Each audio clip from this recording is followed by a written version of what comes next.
The Marquette County Sheriff's Candidate Forum follows the format established by the League of Women Voters of Marquette County, including the League's empty chair forum policy, which allows the League to proceed with a forum with only one candidate when one of the candidates does not respond or accept an invitation to the forum, or when a candidate accepts but does not appear at the forum.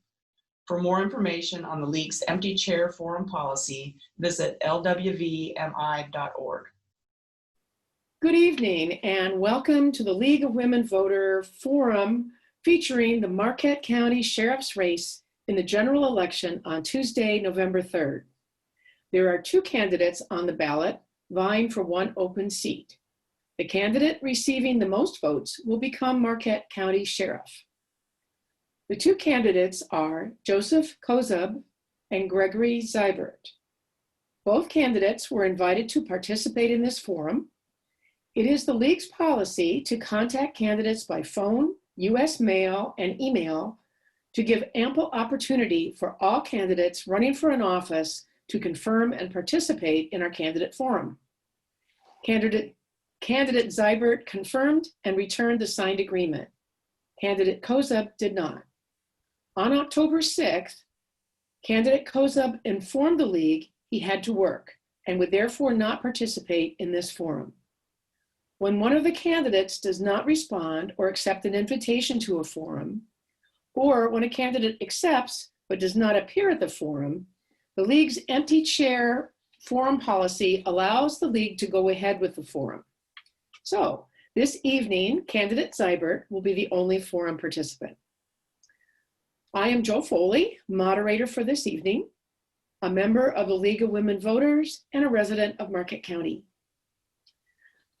The Marquette County Sheriff is an elected office serving four-year term and has no term limits. The position is responsible for the planning, administration, and direction of the Sheriff's office. The Sheriff oversees all departmental operations, including the Road Patrol, Detective Division, Special Operations, Criminal and Civil Process, Prisoner Transport, Court Security, and operation of the county jail. The Sheriff is also responsible for the short and long-term planning of the department and directing and participating in all administrative functions of the department. The Sheriff coordinates department activities with area and state law enforcement agencies, as well as arranging and overseeing special service contracts within the county as appropriate. So the League of Women Voters of Marquette County is sponsoring this forum. We are also celebrating the 100th anniversary of the formation of the League. For these 100 years, the League has engaged and educated voters through candidate forums, voter registration drives, and voter guides. The League of Women Voters is a nonpartisan organization established to encourage citizen participation in government. It never supports or opposes any political party or candidate. We offer you this opportunity to become acquainted with the candidates and their views in order to promote an informed vote on Election Day, November 3rd. The format will continue the same even under the empty chair policy. The format has been established by the League of Women Voters of Marquette County. These are the rules. The candidate will have 1 minute for an opening statement, 1 minute for each question, and 2 minutes for a closing statement. The candidate will be answering written questions submitted previously by Marquette County voters. The questions may be combined or reworded for clarity or to avoid redundancy. The candidate will have the opportunity to respond to each of the questions asked. Our timer will hold up a 15-second warning sign and a stop sign at the end of 1 minute. The candidate is asked to respond only to the questions asked by the moderator. Views expressed or candidate statements provided in this forum are those of the candidates, and the League takes no responsibility for them. No campaign clothing, buttons, or signage are permitted during the forum. This forum will be conducted on Zoom without a live audience and will be recorded and posted to our local League Facebook and website. The League will seek other nonpartisan and appropriate venues to share the recording or links to the recording to allow for additional viewing of the forum. Still photos may appear on the League's website and Facebook page. Candidates are not allowed to use audio, video, or still photos from the forum in or for campaign material or advertising. So now to the forum. We welcome this evening's candidate, Gregory Seibert. Well, thank you very much, Joe. I appreciate this forum. This is the first time with the League of Women Voters, and I'm excited to get the word out. And you know, it's going to be an interesting next 4 years, I think. You bet. Okay, so we will begin with an opening statement from candidate Seibert. You have the floor for 1 minute. Okay, well, I've been active in law enforcement in Marquette County for over 40 years. I've served as the sheriff for the last 4, during which time I've managed all aspects of the sheriff's department. My staff and I have worked to obtain over $1 million in grant funding and donations for our operation locally. In 2019, I was appointed by the governor of the state of Michigan to the Michigan Commission on Law Enforcement Standards. And this is the licensee board that oversees all over 19,000 officers in the state of Michigan. I've continued to assist our road patrol in working actual shifts as sheriff, so I can maintain my own skill level, and so the people see me on a daily basis. I'm running to continue my service to the people of Marquette County, and I think now more than ever we need a real leader with that type of experience to you know, be in this position. Thank you. That concludes the opening statement. We will now proceed with the question segment. The candidate will have 1 minute to respond to each question. So, candidate Seibert, the first question is, what do you think are the core functions of the sheriff's department? Well, by statute, the main function of a sheriff department is the jail. Everything else is the kind of gravy on the meal. The jail is the main function. You know, for 36 years, I was a road patrol officer, and I was always the one dropping them off. Once I became sheriff, you're the one taking them in, and it just flipped my world. The correctional officers are an unsung hero for what they do. It's a thankless job, but it's a very important job. And we're responsible for the well-being of the prisoner in jail, everything from mental health, their addictions, their physical health, and trying to help them while they're in jail. A lot of these people have never had any type of a mentor or anyone in their life that's really cared, and we try and help them with their time while in the jail. Thank you. The next question is, what are the skills and experience that make you qualified for this office and your reason for running? Well, the skills, I think, is the 36 years of road patrol. I was also the chief of police for 32 of those 36 out in Chocolate. It's, you know, there's so many different things, the training, the budgeting, the being able to work with our commission, being able to work with other agencies throughout Marquette County, and, you know, being out there with the people. And I think it's so important nowadays to be transparent and be available for the public to contact you. In Chocolate, I had developed a rapport with the people, I guess you call it, where if they needed something, they could call me. And even now, I still get e-messages, phone calls, and they want to be anonymous, but they trust me. And I'm able to take that complaint, and, you know, they're not afraid to make it. Thank you. The next question, during this COVID-19 pandemic, what are you doing as sheriff to ensure the safety of patrols, jail operations, and the community? Well, it's been a rough 5 months, 6 months, and it's been you have to remain fluid. The governor was coming out with different rules. In the beginning, it was kind of difficult because I think the state kind of bunched us up in with the Michigan Department of Corrections, and that's a totally different function.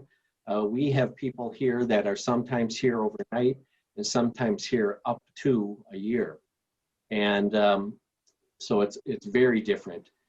Some of the things we had to do was, of course, isolate, and when people came in, keep them separate. It was very interesting because we have jail overcrowding, and we worked with the courts, the judges, and magistrates, parole, probation, and we cut down, got a lot of people out on personal recognizance bond, and so all of us working together helped make this happen and make it safe for the prisoners and the staff. Thank you. Next question. What has been the impact of marijuana sales in Marquette County? You know, right now, I think it's too early to say. The one or two that have started actually contacted me before they were even starting to sell. And they told me that they wanted to do this right. They asked for my assistance in working with Lara, the licensing board that oversees them. And so far, it's so good. I think my two main concerns were, first of all, driving under the influence of marijuana and selling to minors. And I've had people looking in on these establishments, and they're doing everything that they're supposed to be doing. And I'm happy to see that. The drug driving, I think, has gone up. And it's something that we have to be, educate and let the people know that we are out there. We have drug recognition experts who can tell if you're high. And it is a battle people have. And it's not only marijuana, it's all type of drugs. Thank you. That goes to the next question. How can our community and the Sheriff's Department better address crimes relating to drug abuse? Drug abuse, we do have a real meth problem right now. It seems to change. It's all the availability of the product. A few years back, it was opiates, where sometimes doctors were giving out prescriptions. People would, what we call doctor shop, and they go from doctor to doctor to get their pills. And now, right now, it's meth. It was heroin, so it changes. But, I think, for me, I think education. You have to start early with kids. Those DARE programs, and I think they were so important. You have to be in the schools. And I really believe that we need treatment versus incarceration, treatment and rehabilitation versus throwing them in jail. We want to try and help them get off the stuff so they can become good citizens. Thank you. Next question. What would improve your officers' ability to respond to domestic abuse calls?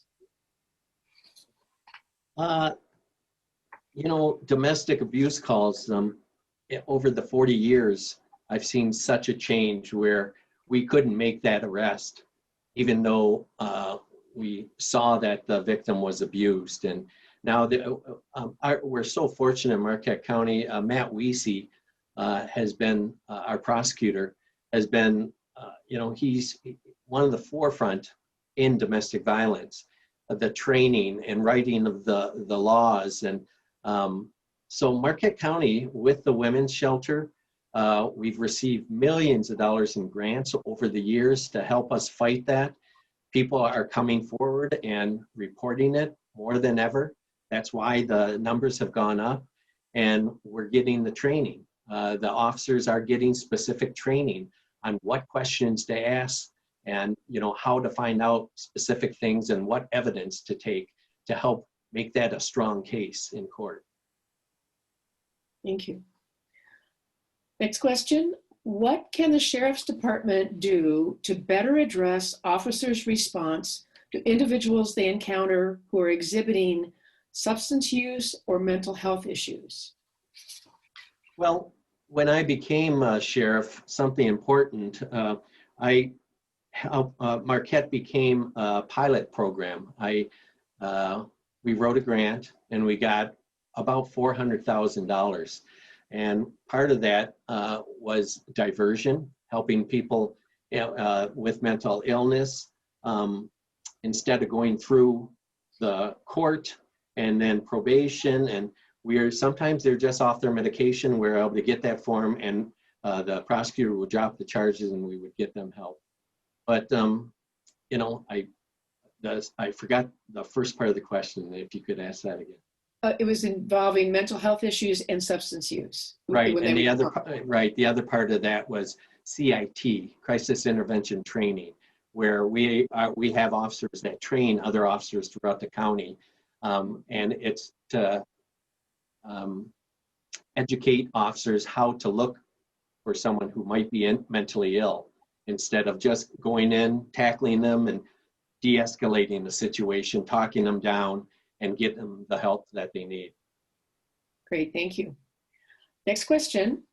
What steps do you think should be taken to curb gun violence in our county? Well, knock on wood, gun violence really hasn't been an issue.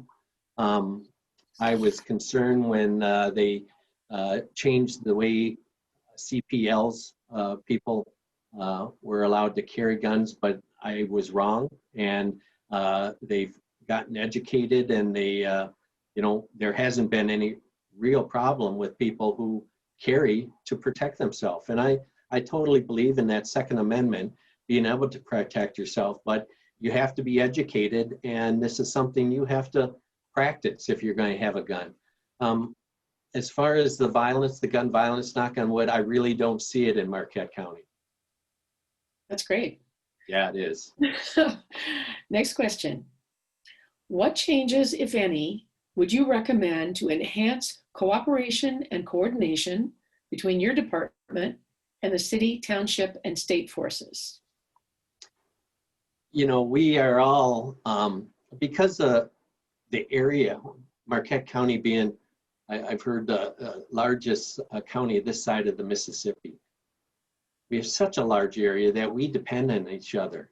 I remember when I first started, we worked on the West End. I worked on the West End in Republic, Ishpeming, and your backup was sometimes 30 minutes away. So that trooper or that deputy or that officer from Ishpeming, we depend on them for our life. We currently have, and it's been in existence for a long time, I was the director of that for a while, the Marquette County Law Enforcement Administrators Association. We get together monthly. It's every agency. We have social workers. We have the hospital. We have mental health. Every aspect of law enforcement, we meet once a month, and we discuss the situation. And I talk with agencies throughout the state of Michigan, and it's unbelievable the cooperative effort we have here in Marquette County. It's great. That's good to know. Next question. What are your recommendations regarding increased training requirements for officers in the county, and how would you implement them? Well, as a board member, or I'm on the MCOLS commission, and that oversees, as I said before, the licensing and the training. With some of the protests and a lot of the stuff going on, that's going on nationally. You see officers that are using police tactics that aren't acceptable, should never have been used, and they need training. But over the last 10 years in MCOLS, the budget has been cut. I could see this coming a long time ago. You need to train, and when you're under a tense situation, you go back to that training. That's how you react to a situation, is that training. So we need to get more training for officers so that type of stuff doesn't happen. Okay, and we're already to the last question. What are one or two of your main concerns about the county jail, and how would you address them? The county jail is really an antiquated facility. It's labor intensive. It's, was built in 1975, but a new jail would cost about $40 million. Delta County just built a new jail. They're about half the size population of Marquette County. They have a facility for 158 people. Ours was built for 60, and they renovated it. It's up to 80, and we also have the Mangum Farm Detention Center. That is used for nonviolent people who actually work, and they get on work pass and then come back. It's a dormitory style facility, and we are overcrowded, and it we do need another facility. I'm constantly looking for grants or a way to help pay it, and eventually we will need it, but right now I don't think is the time. And I would like to get a new jail. I really would, and maybe down the road, but right now I can't see it. Okay, thank you. We have come to the final minutes of the Marquette County Sheriff Candidate Forum. The candidate will have 2 minutes to make a closing statement. Candidate Seibert, you now have the floor for 2 minutes. Well, again, as my opening statement, I guess I just want to reemphasize it's so important for whoever is in this position to have the knowledge, the skills, be able to communicate, and the experience to run this facility, run this program. I think I have that, and I look forward to the next 4 years to try and bring in more grant money, come up with innovative things for the jail, like the IT that I brought into the Marquette jail to help us make it more labor intensive, more safe for the prisoners and the staff. We have video visitations. We now have an X-ray machine to help drugs from coming into the jail. And then I travel. I do go down to different conferences, and that's where you make contacts, where you learn about these grants, where you find out new things that are happening throughout the whole United States, and I can bring them back to the Marquette County Sheriff's Office like I've been doing for the last 4 years. So I hope the people have liked what I've been doing, and I really enjoy the job. We have great staff. The people that work for Marquette County Sheriff's Office are dedicated. They are doing it for the right reason, and I'm very proud of them, the way they do their job, and I look forward to another 4 years of doing exactly what I've been doing the last 4. So I hope that you get out, and I really hope everyone gets out and votes and gets educated about what we do. Thank you. This concludes our candidate forum for Marquette County Sheriff. The League of Women Voters of Marquette County would like to thank candidate Seibert for participating. We of the League would like to remind the viewers that if you found this forum informative and you believe that voter participation is not just a spectator sport, please join us. The League of Women Voters is always open to members, any gender. For further information on the upcoming general election, go to our online voter guide at vote411.org. And remember to get out or mail in your vote for November 3rd. Your vote and your voice is important. Thank you. Thank you. The Marquette County Sheriff's Candidate Forum follows the format established by the League of Women Voters of Marquette County, including the League's empty chair forum policy, which allows the League to proceed with a forum with only one candidate when one of the candidates does not respond or accept an invitation to the forum, or when a candidate accepts but does not appear at the forum. For more information on the League's empty chair forum policy, visit lwvmi.org.